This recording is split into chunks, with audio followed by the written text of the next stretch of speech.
Now then, who would have the floor?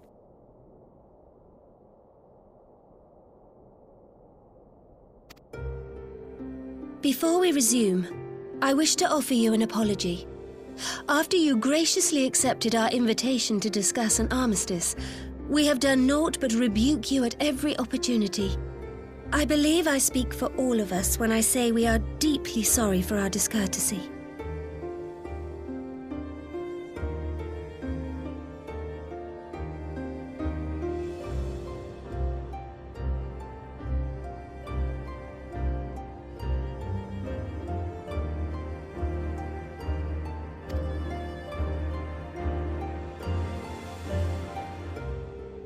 I'll admit your familiarity with our affairs surprised me, and served to remind me how little I know of yours. I think all here can understand the desire to reclaim one's homeland. But why expand further? That is my question.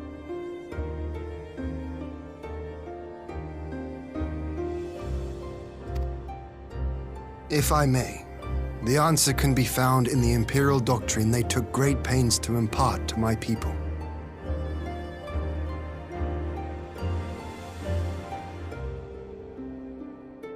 Recognizing the threat icons posed to the world, Solus Zos Galvus decreed that they were to be eradicated. To this end, he began a campaign to unite all lands under the Garlean banner. Or so we were taught. Yet the Emperor only reached the burn, the Baron said to have been laid waste by icons, after conquering all the lands that lay between. What is more, I am quite certain the practice of summoning was not nearly so widespread in the days before the Empire's founding. When you put it like that, it all starts to sound like an excuse, doesn't it?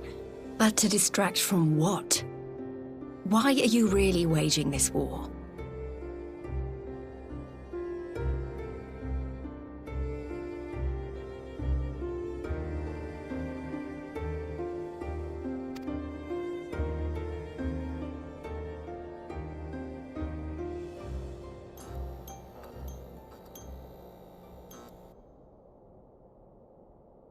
Finally, you ask the right question. I can but hope you heed mine answer and at last accept the righteousness of our cause.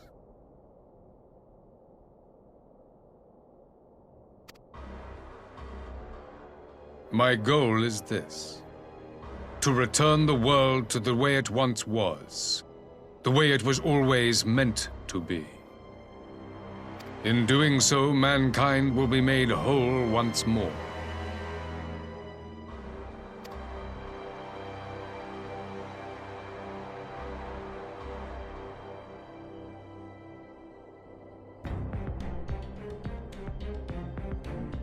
No longer will we suffer from the dissension born of our differences.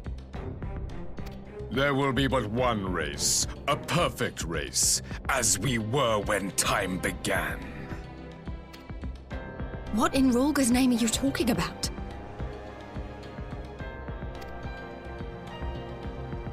I am talking about the origins of this star, of the source and its 13 reflections.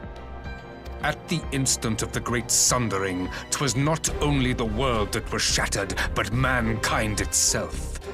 Thus were we divided into myriad races, each with its own unique imperfections.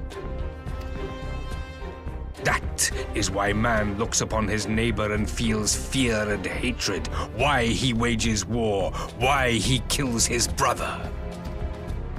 You all in your own way have proven as much today. The peace you seek is but a fleeting solution to a fundamental problem.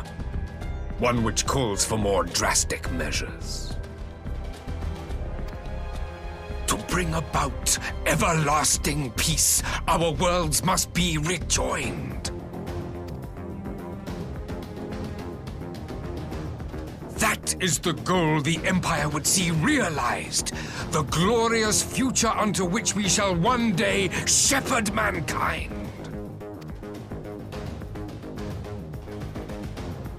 A rejoining of worlds. I have heard this tale of the Source and its reflections before. Are these not the selfsame desires as the Ascians? Emperor Varys, do not trust in their words. They will lead you to your doom. My father thought to use them, but in the end he succumbed to their temptations. He embraced summoning like so many other pawns before him. Do not tell us you mean to do the same.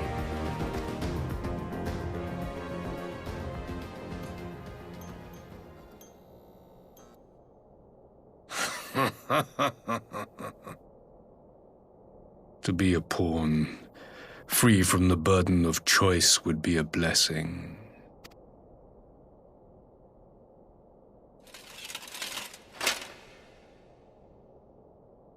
But I forswore that privilege the day I learned that the Garlean Empire was built by the hand of an Ascian.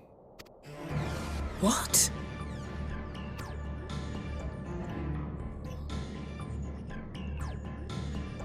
Yes. My grandsire, the former emperor, is of their number. And who better to build an empire capable of bringing about the calamitous change we desire? Would you condemn me for this alliance, for bowing to the will of these shadowy masters, when the prize is true and lasting peace?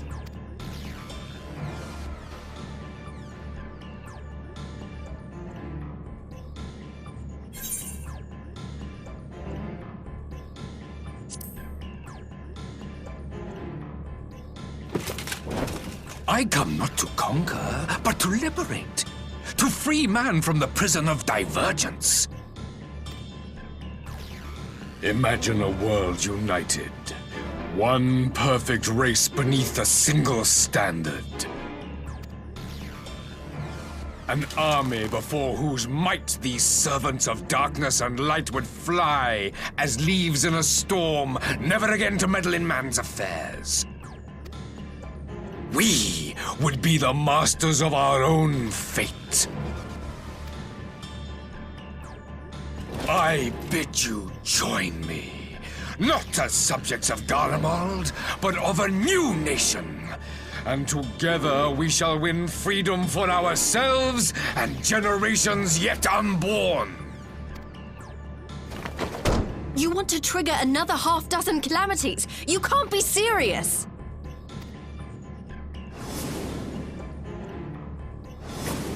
Have you forgotten how many died? There will be no one left!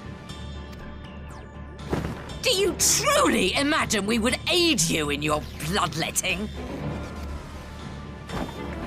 It is unthinkable! Unconscionable!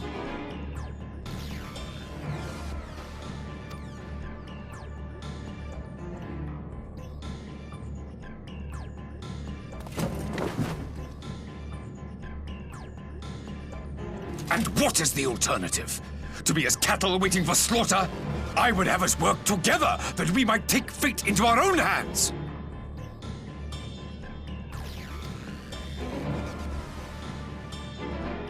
Into your hands, perhaps.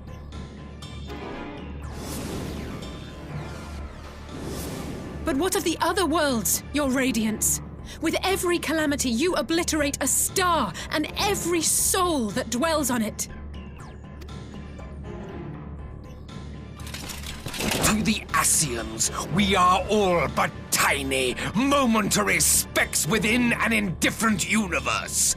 We cannot hope to oppose them until we have been made whole once more.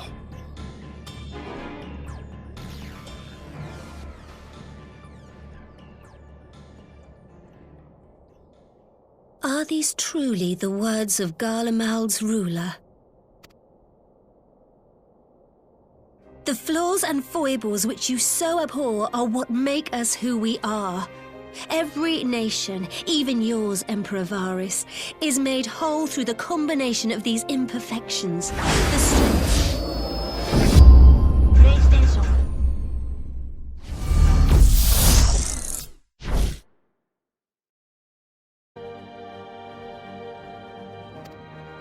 While While it is true that man succumbs all too often to anger and avarice, he may yet overcome his baser instincts through the forming of bonds with others, fostering community and cooperation.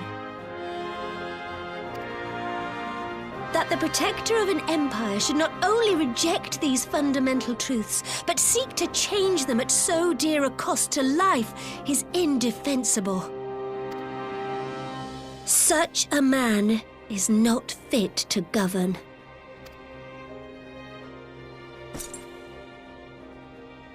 And you, warrior of light, would you refuse me as well?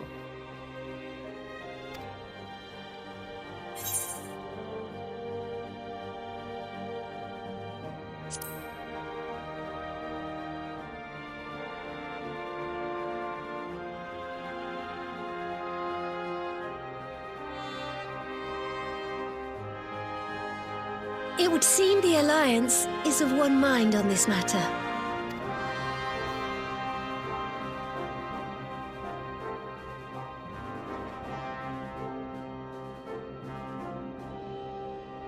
You Eorzeans never cease to disappoint me. Though I suppose I have only myself to blame for expecting more from savages. This discussion is at an end.